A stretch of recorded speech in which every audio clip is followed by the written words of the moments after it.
Brace த Lord. கர்த்தருக்கு ஸ்தோத்திரம். இந்த நாளுக்காக எடுத்துக்கொள்ளப்பட்ட வேத வாக்குத்தத்தம் சங்கீதம் 121 3 உன் காலை தள்ளாட விட்டார், உன்னை காக்கிறவர் உறங்கார். ஆமேன்.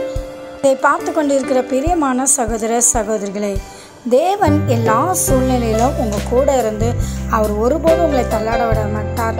அது மட்டும் இல்லாமல் அவர் உறங்காமல் உங்களை ஒவ்வொரு நாளும் பாதுகாக்கிறார். ஆகையால் எதை குறித்தும் நீங்கள் பயப்படாதீர்கள்.